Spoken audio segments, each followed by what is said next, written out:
Otros datos que tengo, ¿quién mejor que usted para que nos diga realmente si esto así es? En Estados Unidos tengo aquí que más de 4 millones de personas de edad avanzada lo sufren y se espera que esta cifra se triplique en los próximos 20 años, a medida que más mujeres y hombres vivan hasta los 80 y 90 años. Es correcto, y sobre todo porque en los Estados Unidos la mayoría de la población vive con todos los factores que ayudan a que aparezca el Alzheimer.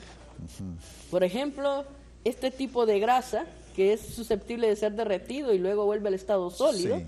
eso es mortal, Upa. ¿verdad? Esto rellena las arterias. Por ejemplo, nosotros tenemos un orificio así, Sí. ¿verdad? Que es el diámetro de un vaso. Imagínense que aquí está una arteria. Después de que comemos este montón de manteca, de grasas que se hacen líquidos y luego sólidas, forman unas plaquitas como a manera de jabones alrededor de la arteria y el orificio por donde la sangre fluctúa se vuelve tan reducido que no llegan a nuestros tejidos las cantidades de sangre necesarias. Eso le pasa al sistema nervioso también, no llega la suficiente cantidad de sangre, por lo tanto no llega la suficiente cantidad de oxígeno, de nutrientes, ¿verdad? Y entonces comenzamos a tener una degeneración de nuestro tejido cerebral. Perfecto. La otra cosa, por Sí. ejemplo, los contaminantes como el ruido, la cantidad de decibeles, Sí.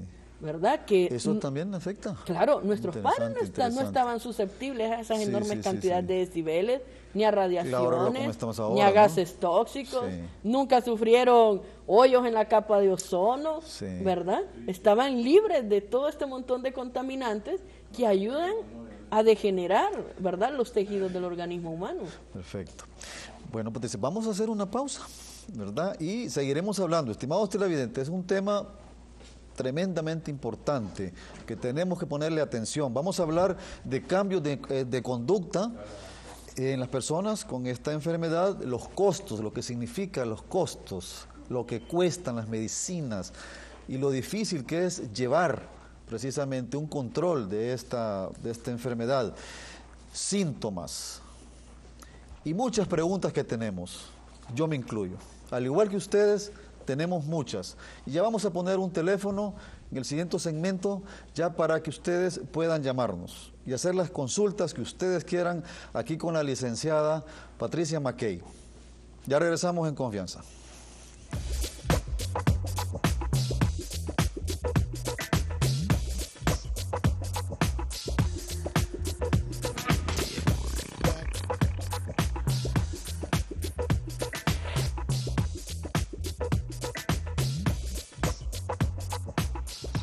Ασπουργίτη.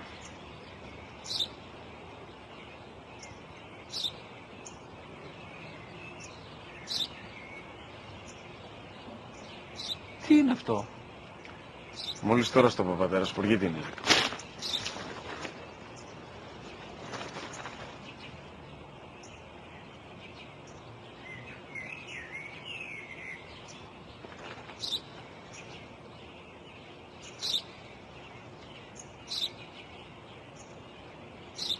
Τι είναι αυτό? Ένα σπουργίτη είναι, πατέρα.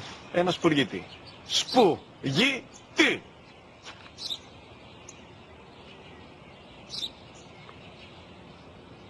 Τι είναι αυτό? Γιατί το κάνεις αυτό το πράγμα, μπορείς να μου πεις? Τόσες φορές σου είπα, είναι ένα σπουργίτη! Δεν το καταλαβαίνεις! Πού πας?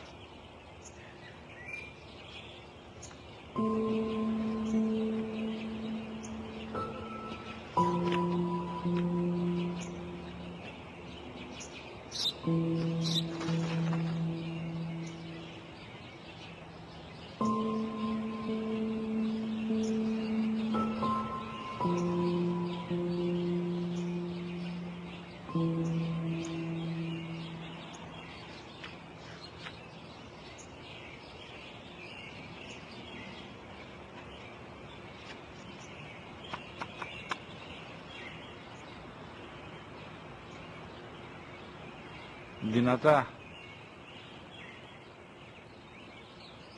Σήμερα ο μικρός μου γιος που πριν λίγες μέρες έκλεισε τα 3 καθόταν μαζί μου έξω στο πάρκο όταν ένας σπουργίτη ήρθε και κάθισε απέναντί μας. Ο γιος μου με ρώτησε 21 φορές τι ήταν αυτό. και του απάντησα και τις 21 φορές ότι ήταν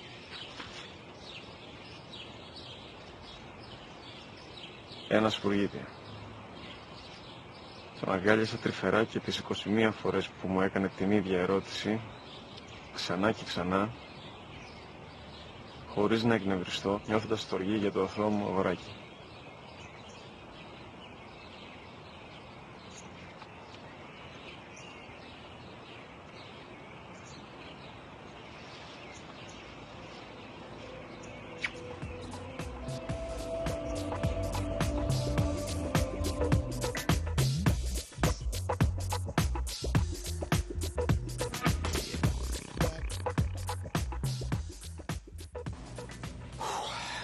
Porque hablar es más bonito en confianza. Un tema muy sensible. Particularmente nosotros en nuestra familia tenemos parientes, ¿verdad?, con la enfermedad, y bueno, yo sé lo difícil que es. Este mensaje que acabamos de ver es estupendo, es una lección. ¿En qué etapa podemos considerar esto? ¿Qué factores? Por en ese ejemplo, momento? aquí lo tenemos al señor en lo que se llama la fase moderada, la fase 2 del Alzheimer, Sí. ¿verdad? Que completamente olvida lo que es el fenómeno de la memoria reciente, Sí. pero increíblemente recuerda que cuando le dicen gorrión, él asocia allá lejanamente cuando su hijo a los 3 años preguntaba qué era un gorrión. Y entonces nos cuesta comprender cómo recuerdan algo tan antiguo del pasado y no pueden recordar lo que hace unos segundos usted le acaba de decir. Correcto, o sea, ¿Verdad? precisamente Bueno, eso. esos contrastes se deben porque Sí. la memoria reciente, este es un área cerebral distinta, Sí. y la memoria del pasado, de los eventos que están conectados con las emociones del Sí. pasado, está en el sistema límbico. El sistema límbico no lo tenemos en la superficie de la corteza cerebral, sino que lo tenemos en medio de los dos hemisferios, bien guardadito en el centro, Sí. y es de las últimas neuronas, de las últimas células del tejido cerebral Sí. que tardan en morir. Y eso es lo que nos causa esa diferencia entre recordar algo emocionante. Sí. Por ejemplo, el adulto mayor repite una y otra vez la historia de cuando bautizó a su hijo y lo recuerda, qué ropa era, qué día, la fecha, quiénes estaban, qué música había, cuánto costó la comida. Pero pregúntele, y le dice, papá, ¿te tomaste la pastilla de la presión? No me acuerdo, Sí, ¿verdad? así es. O le dice, sí, y no se la ha tomado, Sí. ¿verdad? Hablábamos, antes de ir al cambio, de los cambios de conducta, precisamente, la persona, digamos, ¿qué es lo que más fomenta, digamos, o lo más notorio, digamos, que una Bueno, persona en la primera fase, los cambios de conducta tienden a ir a la confusión, Sí, tienden a decir, a preguntarse, ¿dónde estoy? ¿Qué estoy haciendo? ¿Por qué estoy aquí? A mí me está pasando algo raro, yo sé que hay algo en mí, y en esa primera fase el paciente está consciente de que algo malo le está sucediendo y se angustia. ¿Me estaré volviendo loco? ¿Será que voy a perder la razón? Sí. Pide ayuda, que lo lleven al médico, anda comprando vitaminas, cualquier cosa que le recomienda la vecina, ¿verdad? De pronto los hijos pierden la paciencia porque les ya te dije, mamá. Le dice, ¿a qué hora vamos a ir donde el doctor? A las 3 de la tarde. ¿Y a qué hora vamos a ir donde el doctor? Ya te dije, mamá, que a las 3 de la tarde. Entonces es como se vuelven repetitivos, Sí. ¿verdad? Canzones, Sí, ¿verdad? sí. Comienzan a tener problemitas con el sueño, ¿verdad? Cada vez el sueño es más corto, andan deambulando en la casa de noche, ¿verdad? Y de pronto dicen, y le dice, tenemos que ir a traer a la escuela a Enrique. Y le dice, mamá, Enrique ya no está en la escuela, está casado y vive en Estados Unidos. Ah, sí, dice, ya me acordé, Me acuerdo. ¿verdad? Patricia, ¿qué porcentaje de personas, llámese jóvenes o adultos, en este momento en Honduras tenemos como estadística? Bueno, aquí los registros no son los mejores de la vida, por desgracia, Pedro, en Honduras, pero entre colegas, cuando platicamos los psicólogos, neurólogos, gerontólogos, los que estamos involucrados en esta atención, aproximadamente yo le puedo decir que en Honduras tenemos fácil 50,000 personas ya. 50,000 personas ya Sí. en Honduras. Y eso, los que están diagnosticados, porque hay muchos lugares donde no hay profesionales que están formados para poder diagnosticar esta enfermedad, que probablemente tenemos pacientes y no lo conocemos. Pero esos datos a veces pueden variar. El otro día conversaba con mi antiguo profesor, el doctor Cacabelos, que es uno de los premios Nobel de las ciencias por haber descubierto muchos de los genes que intervienen en la producción del Alzheimer. Y él me decía que sus últimos estudios a nivel del año 2009-2010 le habían revelado que el 38% de los pacientes diagnosticados con Alzheimer equivocadamente tenían este diagnóstico, y que a veces habían, por ejemplo, lo que se llaman las demencias carenciales, que increíblemente en general eran de ácido fólico y vitamina B12, que los neurólogos hábilmente pueden reponer rápidamente en un paciente, y que esta gente estaba diagnosticada con Alzheimer.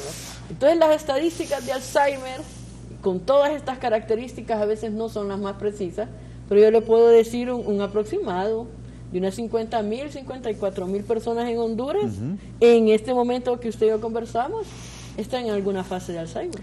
Están ya en alguna fase de Alzheimer. Increíble.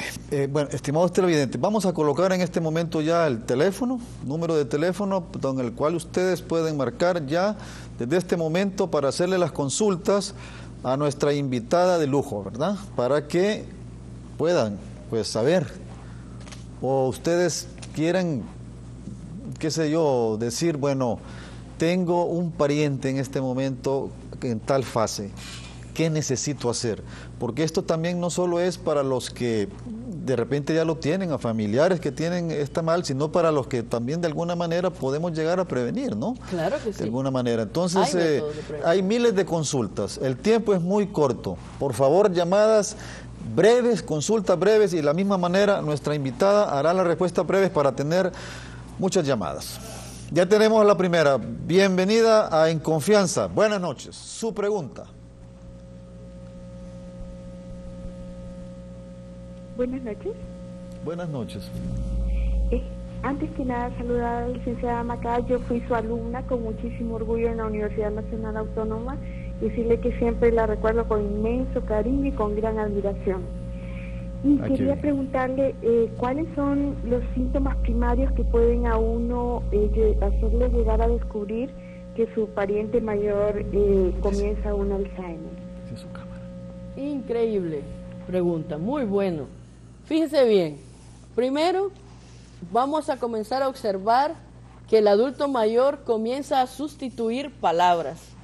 Por ejemplo, dice, alcanzame aquel, lo que tiene pollitas, que sirve para peinarse, y todo el mundo le dice, el cepillo, no, ¿qué es más duro? Ah, el peine, eso, alcanzame el peine, ¿verdad? Tienen problemas de algo que se llama la anomia, o sea, poder nombrar los objetos familiares, ¿verdad? Poder usar el vocablo adecuado.